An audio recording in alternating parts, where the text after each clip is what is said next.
चलिए class 12th का relation and function chapter first start करते हैं। रिलेशन एंड फंक्शन, संबंध तथा फलन। संबंध तथा फलन, ठीक है।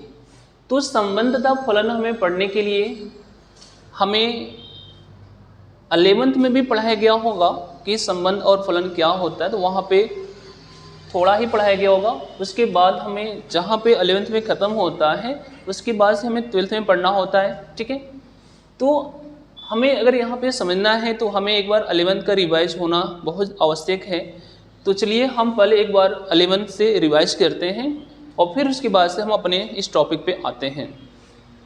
तो रिलेशन फंक्शन को अगर स्टार्ट करने से पहले सबसे पहले हमें इसमें जो पहला अगर जो पॉइंट समझना होता है वह है ऑर्डर्ड पेयर। ऑर्डर्ड पेयर, क्रमित युग्म। क्रमित युग्म, तो क्रमित युग्म क्या होता है ये हमें 11th में पढ़ाया गया होगा।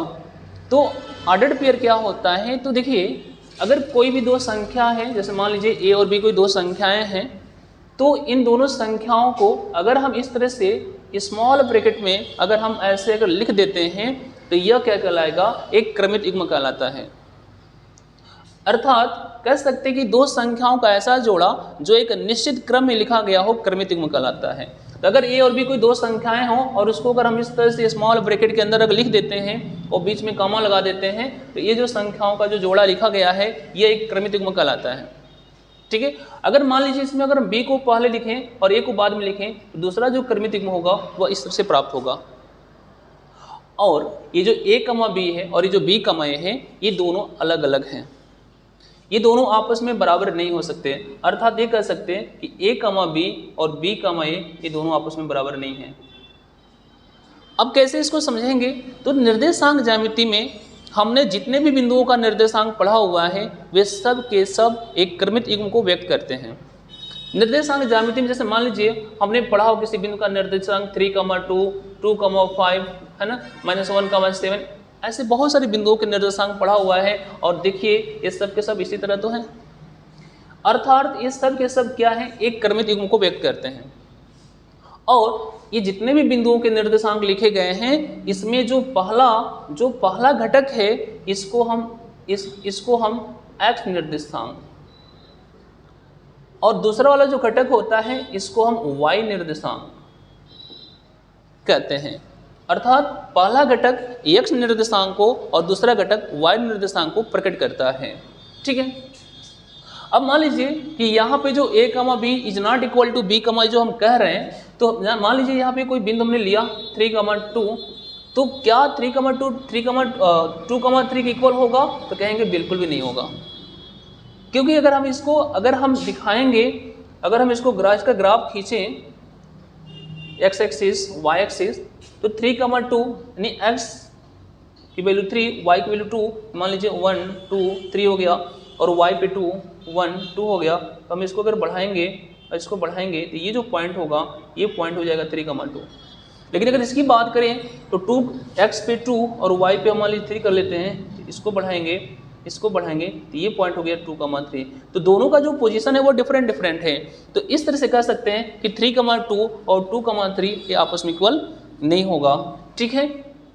तो दो संख्याओं का ऐसा जोड़ा जो इस तरह से अगर लिखा गया हो तो ऐसे युग्म को हम क्या कहते हैं, क्रमित युग्म कहते हैं, ठीक है। इसमें जो पहला घटक है, जो पहली संख्या है इसको पहला घटक, दूसरी संख्या को दूसरा घटक कहते हैं।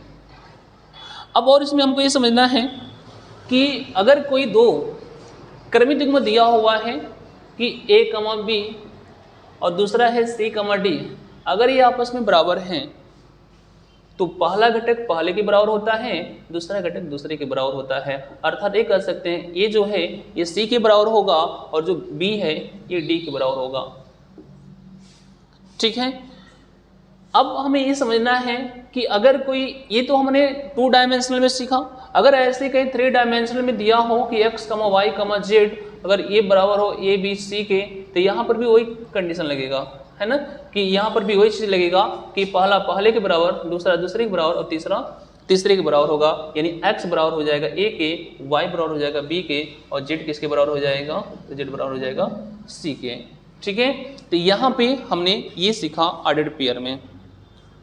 इसके बाद से हमें जो अगला जो टॉपिक हमको सीखना है वो ये है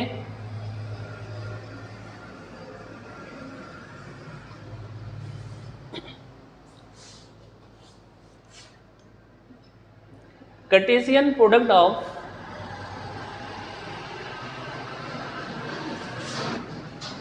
टू सेट्स, दो समुच्चयों का कार्तीय गुणनफल, दो समुच्चयों का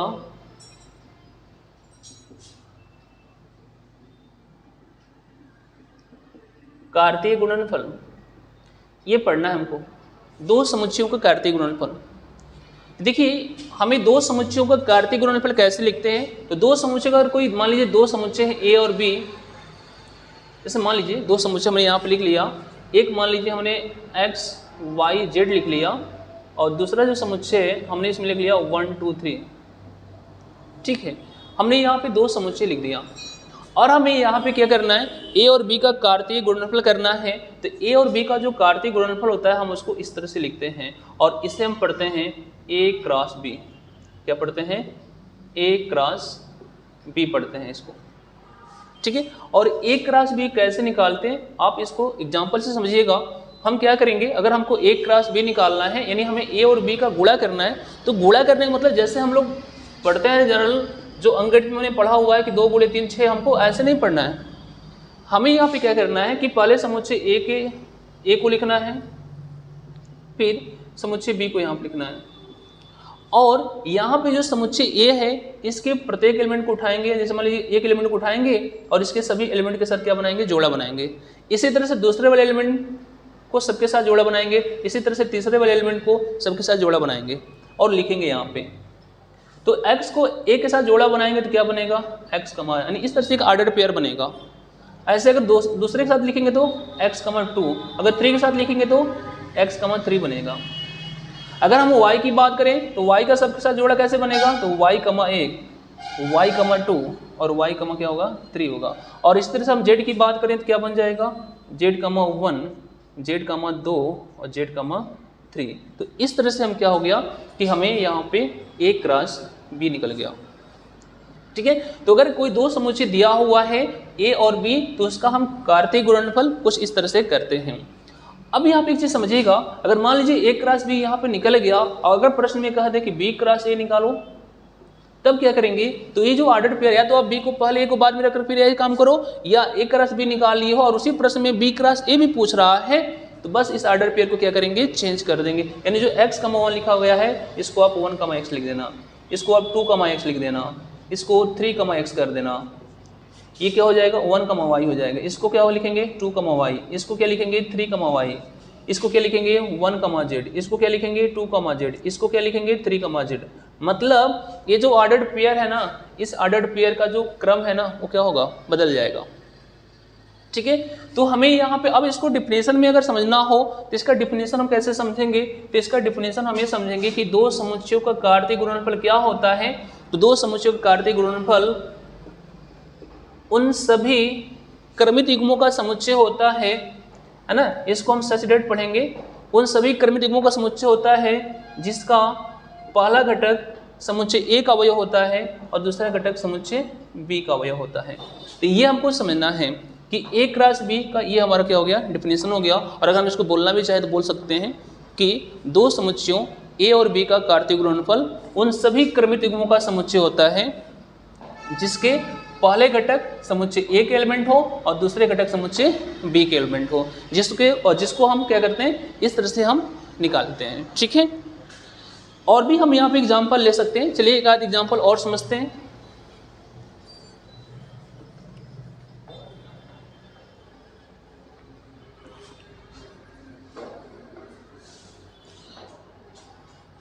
जैसे मान लीजिए एक समुच्चय हमारा जिसके एलिमेंट्स हैं 2 3 और दूसरा समुच्चय है जिसके एलिमेंट्स हैं हमारे 5 6 7 और कह रहा है कि A क्रॉस B निकालिए, A क्रॉस B। तो A की जगह A 2 3 क्रॉस B की जगह पे 5 6 7। और चलिए हम इसका क्या करेंगे, फिर वही ऑर्डर बनाएंगे, 2 को उठाएंगे, सबके साथ जोड़ा बनाएंगे। तो 5 के साथ देखेंगे कितना होगा, 2 5 2 5 हो जाएगा, 6 के साथ 2 6 7 के साथ 2 7 हो जाएगा। ऐसे अब 3 की बात करेंगे तो क्या हो जाएगा, 3 5 3 6 और 3 7 हो जाएगा। और ये क्या हो गया, ये A क्रॉस B हो गया।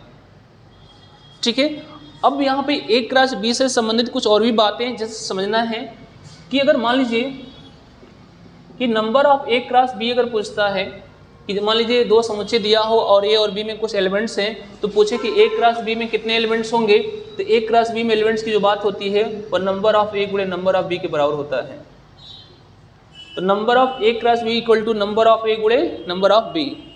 तो मान लीजिए अगर A में एलिमेंट हमारे मान लीजिए अगर P है और B में जो एलिमेंट्स हैं इसकी संख्या अगर Q है, तो A क्रॉस B में कितने एलिमेंट्स हो जाएंगे, तो नंबर ऑफ A गुणे number of B, number of A गुणे नंबर ऑफ B यानी P गुणे Q कितना हो जाएगा, PQ हो जाएगा।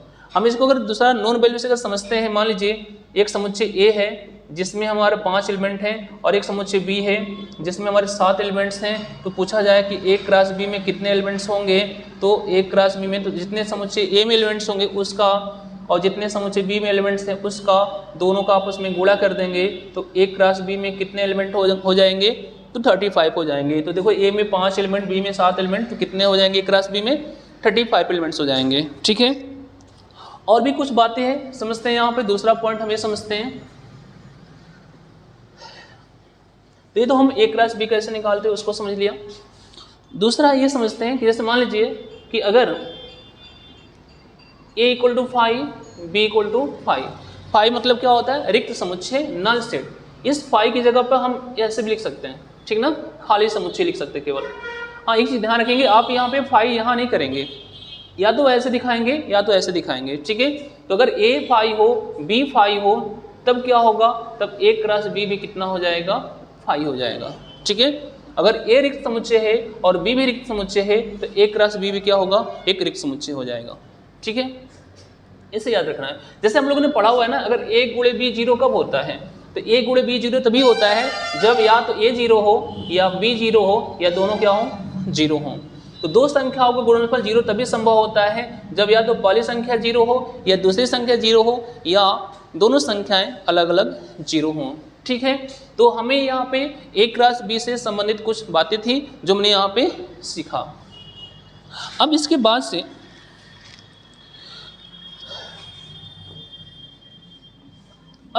से हम बात करेंगे रिलेशन का। रिलेशन क्या होता है, रिलेशन संबंध।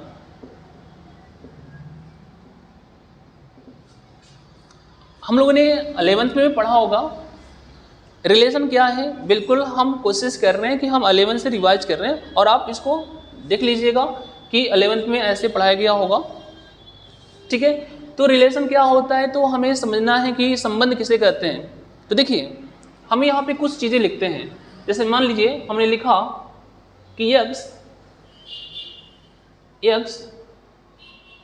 पिता है y का, x पिता है y का।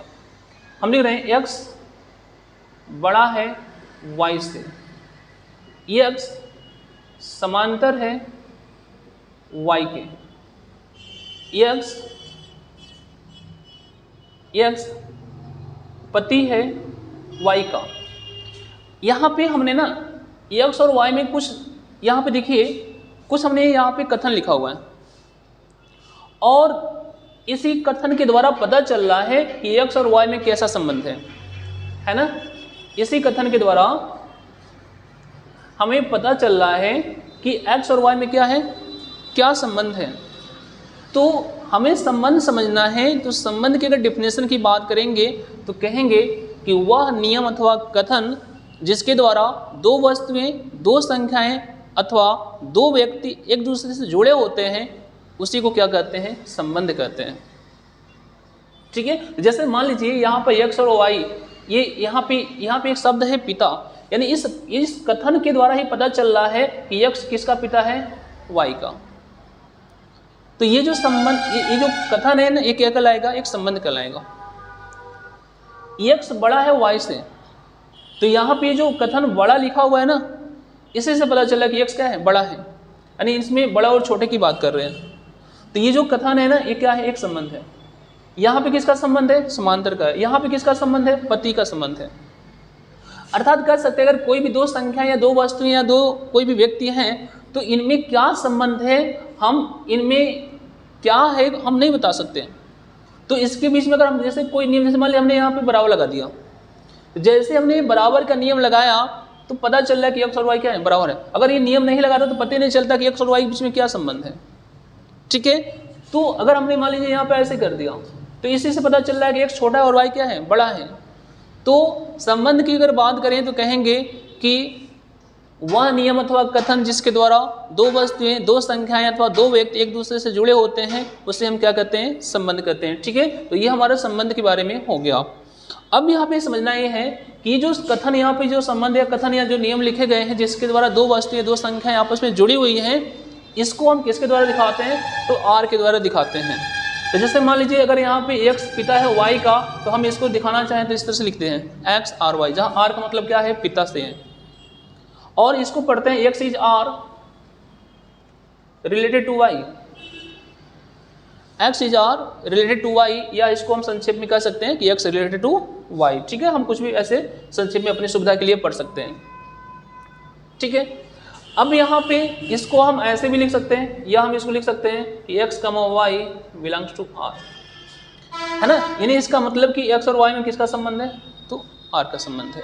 ठीक है, अब इसके बाद से हमें पढ़ना है कि relation in a relation from one set to another set, एक समुच्चय से दूसरे समुच्चय में संबंध हम कैसे निकालते हैं, तो उसके लिए हम फिर अगले वीडियो में देखते हैं। ठीक है।